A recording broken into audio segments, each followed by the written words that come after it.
పారదర్శకత చేసిన కేసీఆర్ అంటే మా రాకేష్కి చాలా ఇష్టం. ఆయన పేరుతో ఈరోజు సినిమా తీయటమే కాకుండా తెలంగాణ మట్టి మీద, తెలంగాణ గడ్డ మీద, తెలంగాణ చరిత్ర మీద, తెలంగాణ మనుషుల మీద తనకున్న ఎనలేని ప్రేమని, అభిమానాన్ని ఈ సినిమాలో మా రాకేష్ చూపిస్తున్నారు. సో తెలుగు ప్రజలు కూడా, అంటే తెలంగాణే కాదు, తెలుగు వాళ్ళందరూ కూడా, ప్రపంచవ్యాప్తంగా ఉన్నవాళ్ళు మా బిడ్డని ఆశీర్వదించి ఈ సినిమాని సూపర్ హిట్ చేయాలని మనస్ఫూర్తిగా కోరుకుంటున్నాను. ఎందుకంటే బలగం సినిమా మనం చూసాం, ఒక విలేజ్ బ్యాక్డ్రాప్తో, అది కూడా మా జబర్దస్త్ టీం నుంచి వచ్చిన వేణు డైరెక్ట్ చేసిన సినిమా. ఒక పల్లె వాసనతో ఎంత ఫ్రెష్గా అనిపించిందో అంతకన్నా ఈ సినిమా బాగు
ఉంటుందని ఇప్పటికే మీకు అర్థమైపోయి ఉంటుంది. ట్రైలర్ చూశారు. అండ్ పెట్టి ఒక స్కిట్లో నేను బయట పెట్టగానే ఇంక ఏడ్చేసింది. సో అప్పుడే చెప్పాను, మంచి అమ్మాయిరా, నిన్ను పిచ్చిగా ప్రేమిస్తుంది, పెళ్ళి చేసుకో అని. వీడేమో పెళ్ళే వద్దు తల్లి, మా అమ్మ ఉంటే చాలు, మా తమ్ముడు, మా ఫ్యామిలీ చాలు, నాకు పెళ్ళే వద్దు అనుకున్నవాడు బలవంతంగా మేమే ఒప్పించి పెళ్లి చేసాం. ఒక మహాలక్ష్మి నీ చేతిలో పెడితే ఇంకో బుల్లి మహాలక్ష్మిని ఈ మధ్య ఇచ్చాడు, ఖ్యాతి. సో ఖ్యాతి పుట్టిన సందర్భంగా ఈయన సినిమాతో ఈయనకి ఖ్యాతి రావాలి. అలాగే మా మహాలక్ష్మి నీతో ఉంది కాబట్టి కాసుల వర్షం కురవాలి అని కూడా మనస్ఫూర్తిగా కోరుకుంటున్నా. ఎందుకంటే ఒక సినిమా తీయాలంటే చాలా కష్టం, నేను కూడా తీశాను.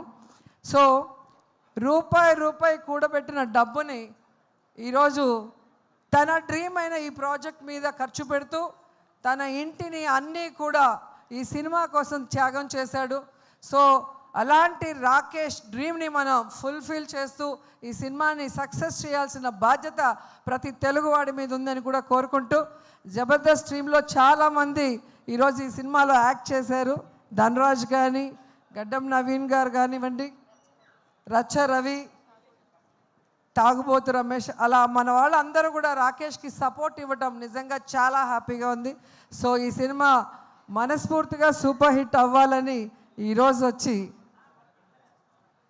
ఆశీర్వదిస్తున్నా. నిజంగా ఇంత చిన్న వయసులో ఇంత తొందరగా ప్రొడ్యూసర్ అవుతారని నేను అనుకోలే. ఈయన టాలెంట్కి ఖచ్చితంగా సినిమా ఇండస్ట్రీలో ఒక టాప్ పొజిషన్కి వస్తాడనుకున్నా, కానీ ఇంత తొందరగా ప్రొడ్యూసర్ కూడా అయిపోయి హీరోగా తన మీద తానే ఒక స్టోరీ చేసుకోవడం అనేది నాకు చాలా ఆశ్చర్యం వేసింది. ఎందుకంటే నేను సినిమా తీయటానికి చాలా సంవత్సరాలు పట్టింది.